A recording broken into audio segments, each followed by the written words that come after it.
and he was telling me that among his clients, one of the famous client that he had was actually Pavarotti. That because is cool. yeah. Yeah, when you discovered one of the oldest historical tarot cards from your home country, what did you feel? Yeah, it's I come from a family where tarot were kind of popular, but not in the way of tarot, but because many people in my family did read tarot, but they read the popular cards. So it's basically popular cards, which is like just like playing cards that we know of. Yeah. Like people would use in Las Vegas, sort of, but Italian version of it. Yeah, you just imagine the Marseille without the major arcana. That's what the deck is.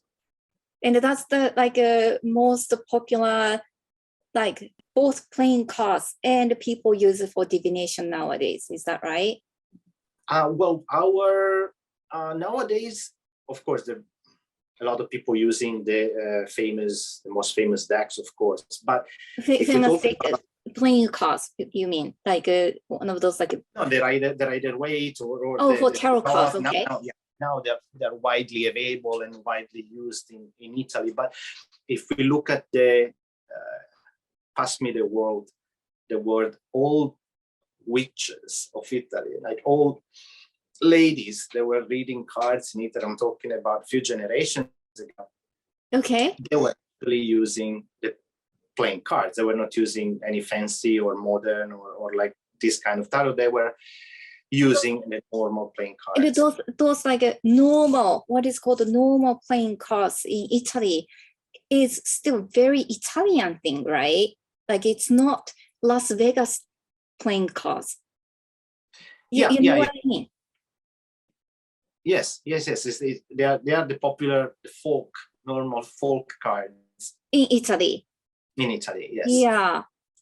So these cards were widely available ever since, like historically. Mm-hmm. But the modern, of course, now if we talk about modern people reading tarots, they read all kinds of tarots because everything is available. Okay. And there are like a famous tarot cards publishing companies, right? Right. Yeah. Right.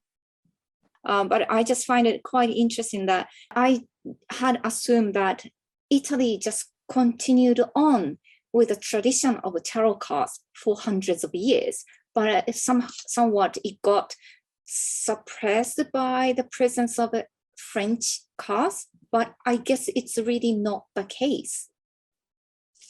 No, they were never beside it. There was a period where the game was a little bit suppressed by the church, actually, not by a foreign entity, but they were suppressed. Yeah, there was a period, I think in the late 1700, 1800. There was a time where the church didn't really look in a good way these things. So they were trying to suppress this game.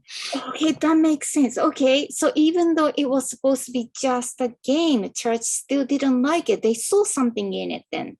Yeah, I think they did something in it. They were not. They did try to suppress this game, but of course it didn't work because it was so popular among the folk people. So okay.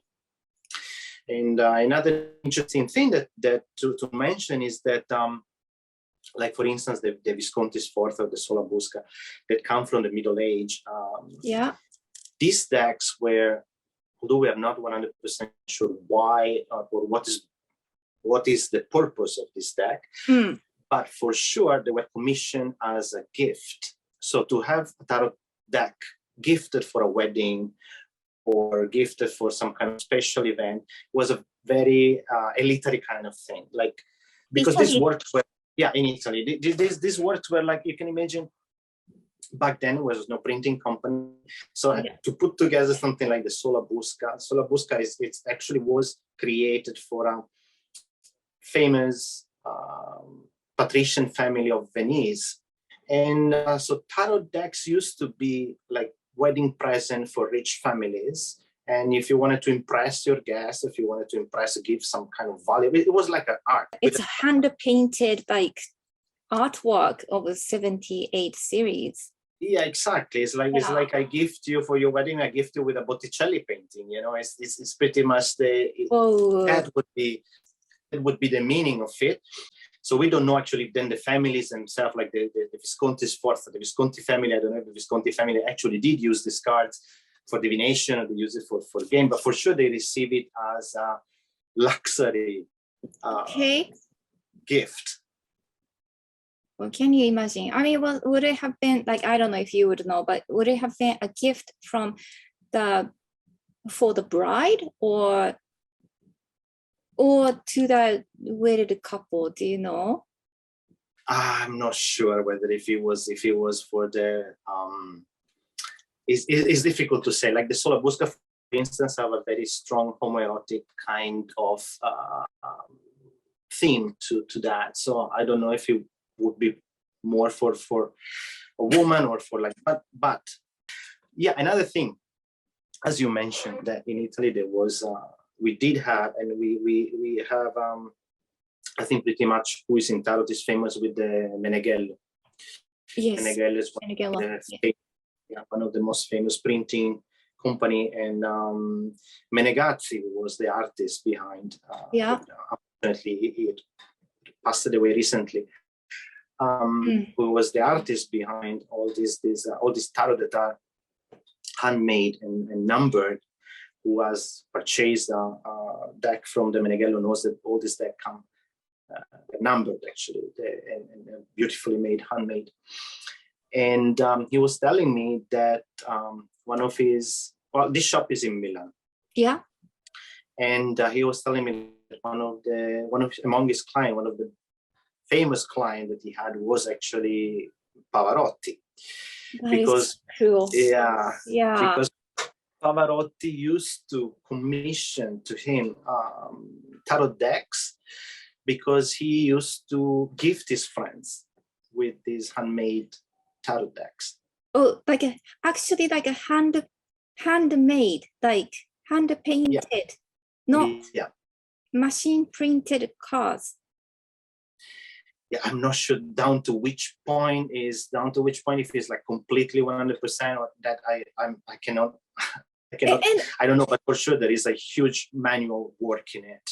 Wow, I can imagine, as you know, I'm a tarot creator as well, so I know how much of effort it takes to create like 78 cards, because each one of them is packed with symbols, you know, like they have like structure of meanings, and right. It's not like a random 78 artwork. Like there is a structure behind it, so I know how much of work it is. But it is like I don't know how many times I use the word super interesting today, but again I'm going to use it, super interesting, more like fascinating, that like Pavarotti, who is, obviously world famous opera singer, would gift tarot cards as, gift tarot cards to who? Like to play games or for divination or to continue Italian tradition. Tradition from like a super rich like king-like family, but yes, I don't know either way, but for sure it is fascinating, and most likely Pavarotti, I like to think that Pavarotti may have carried this tradition, knowing that tarot deck was a precious gift to give. Like my heart wants to believe that. Actually, that's a beautiful notion. I like to vote for that as well. Right, to carry on this tradition of gifting somebody of something as precious as it could be a tarot deck that is actually crafted and made and carefully, and especially as the deck that they were produced from the Meneghello's editions, the Meneghello printing. That is so cool. I have almost lost words. Like that's just wow. Yeah.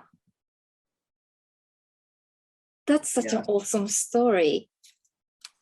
Yeah, it's but again, going back to what we mentioned, like as we said, it's important to distinguish Solabusca, Visconti, Marseille, Rider-Waite. Yeah, it's not continuation, it's just branching out.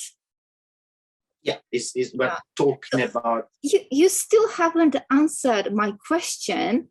So when you found out about like one of the oldest tarot cards from your home country, hometown, not just country, your hometown. What did you feel? I mean, you have came so far as like your family were your family were using like Italian traditional playing cards, but no, definitely. I mean, it was a surprise, but not even so much of a surprise because our especially Ferrara is known to have a very deep esoteric background to it. Like we had Paracelsus graduating at the University of Ferrara. Oh, really? Yeah. Okay. The University of Ferrara is from the 1300. So I think after the Bologna, Padua, and then Ferrara was one of the oldest university in And you went to Italy. Bologna University, right? Which is the oldest university in the world. Is the oldest one is Cairo. Cairo University in Egypt is actually the oldest one. Okay. And Bologna is the second one, but definitely is the oldest in Europe. Yeah. From the 1100 something. And so Ferrara with the university, with Paracelsus, with a lot, we have the Este family.